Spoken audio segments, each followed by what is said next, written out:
So Joe Biden video surfaces. It's from 2017. It's a great rambling story about, well, you be the judge. All I know is I've got my popcorn. Folks, look, I've received, because of the people of the state of Delaware, I've received an awful lot of wonderful honors all my career. The greatest honor was serving you for so long.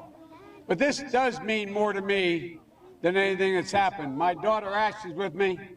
My daughter Ashley got her first job down here at Kingswood out of school. She's a social worker.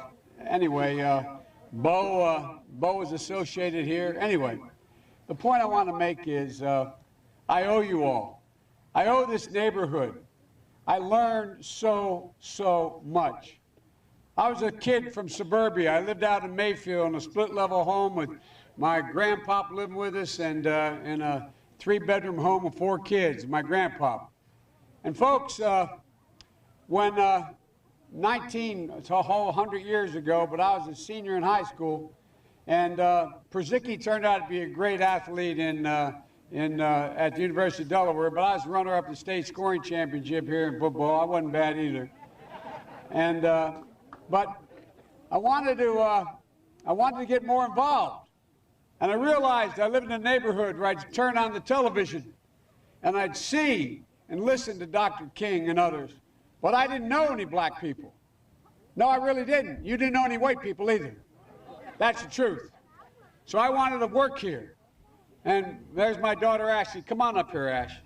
And so what I did was I came down and I applied to the city of Wilmington for a job. And I was the only white employee here. And I learned so much. I learned that folks that I work with, like Spencer Henry and Lafayette Jackson and a whole range of people, Jamie Rolls, a lot of great people who were my fellow lifeguards. There were 13 of us. I learned that they treated me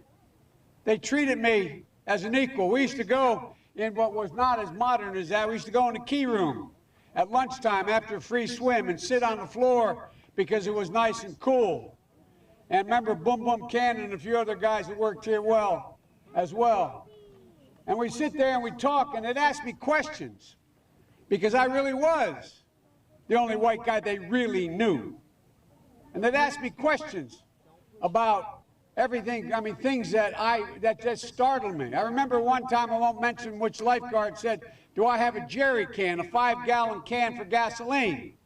And I said, "No, I don't." I said, "But what do you need it for?" He said, we're going down to see my grandmama in North Carolina. We can't stop at most gas stations. They won't let us stop at most gas stations. I learned a lot. And I learned that it makes a difference. This was the diving board area, and I was one of the guards, and they weren't allowed to, there was a 3-meter board.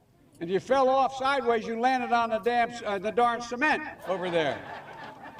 And Corn Pop was a bad dude, and he ran a bunch of bad boys. And I did, and back in those days, to show how things have changed, one of the things you had to use, if you used pomade in your hair, you had to wear a bathing cap. And so he was up on the board, wouldn't listen to me. I said, "Hey, Esther, you, off the board, or I'll come up and drag you off." Well, he came off, and he said, "I'll meet you outside." My car, these were all public housing behind it. My car, there was a gate out here. I parked my car outside the gate. And he said, "I'll be waiting for you." He was waiting for 3 guys in straight razors. Not a joke. There was a guy named Bill Wright, Mouse, the only white guy, and he did all the pools. He was the mechanic. And I said, "What am I going to do?" He said, "Come down here in the basement where all the pool filter is.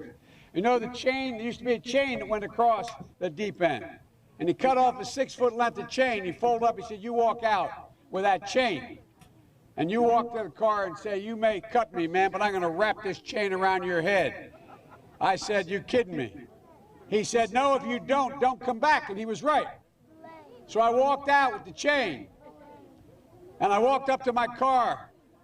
And those days you used to remember the straight razor. You'd bang them on the curb, get them rusty, put them in a rain barrel, get them rusty. And I looked at him, but I was smart then. I said, first of all, I said, when I tell you get off the board, you get off the board, and I'll kick you out again, but I shouldn't have called you Esther Williams. I apologize for that. I apologize, but I didn't know that apology was going to work. He said, you apologize to me? I said, I apologize for that, not for throwing you out, but I apologize for what I said. He said, okay, closed the straight razor, and my heart began to beat again. I came down here because I remember the first bumper sticker I saw that made me aware when I was in law school. Proudly for Holloway. Proudly for your dad.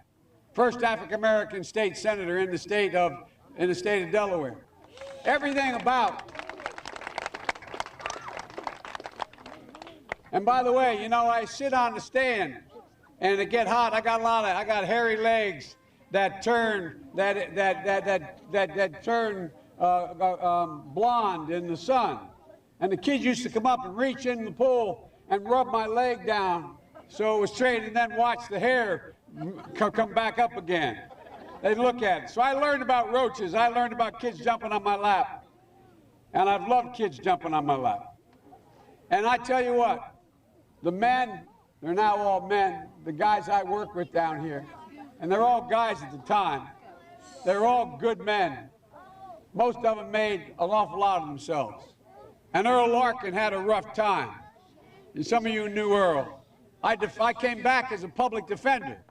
I came back to Delaware and I got a fancy job with the oldest law firm in the state. But the city was burning. It was burning down here. And I couldn't do it. So I quit and became a public defender. And the first trial I had, I walked into court as a public defender with another guy named Eddie Sobosinski, a defender. I'd only been admitted to the bar 1 week. And Earl Larkin was in chains around his ankles and on his wrist, and they were chained together, so on a belt. And he said, who's going to try the Larkin case? I just got started. And he was aptly named. His name was Judge Stiftel.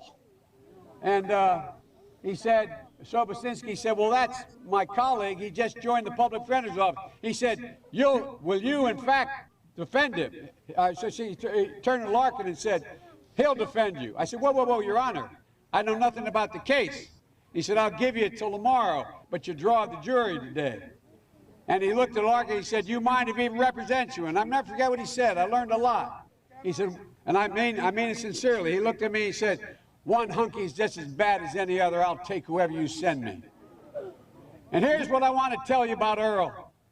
Here's what I want to tell you about the neighborhood and the heart. I defended him. He got beat up right on the other side of the field here. He walked along the tracks. He was a sailor in a sailor's uniform, the guy who he beat up and robbed. And so I thought he was innocent. I kept the jury out 5 hours, but they convicted him. And I felt so bad. So I go down to the old prison all the time. They had little wooden tables and two little chairs in a big dome you'd sit under where you'd be interviewed.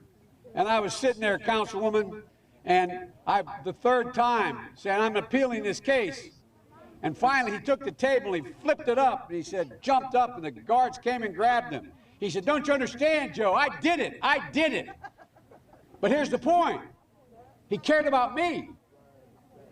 This is a man who saw me bleeding because I saw this guy going to jail, and I thought he was innocent. There's character, even in great problems. There's so much character in this neighborhood. There was so much character back then, too. So many people didn't get a shot. So many people didn't get a shot who could be standing right where Lisa's standing today, a lot earlier, could be standing where I'm standing today. Let me end by saying,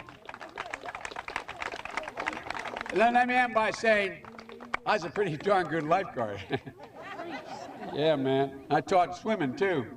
And I remember going over, we used to play the other pools, and we played basketball at lunchtime, remember? We went over to Riverside, we played, and someone on the other team threw the ball to me by accident. And they looked at me and said, "Oh, God, I thought you were on my team." I'm thinking, I'm the only white boy within 20 miles. Remember, I'd get invited down to Baby Grand. I walk in and say, "Who's this guy?" And they say, "He's ours. He's ours." You've always had my back. The neighborhood's always had my back. And God willing, I've always had your back. And I'll always have it as long as I'm around. I love you. It's a great honor. Thank you very much. And if I were still a lifeguard, I'd say, time to get in the pool. Thanks, everybody. Ugh. So slimy. I don't know why it comes off so much slimier when it's a politician, but I guess... Ugh. Anyway, so that's the full story. Back in 2017, Joe Biden made a speech, and as you can tell, it was pander after pander after pander after pander.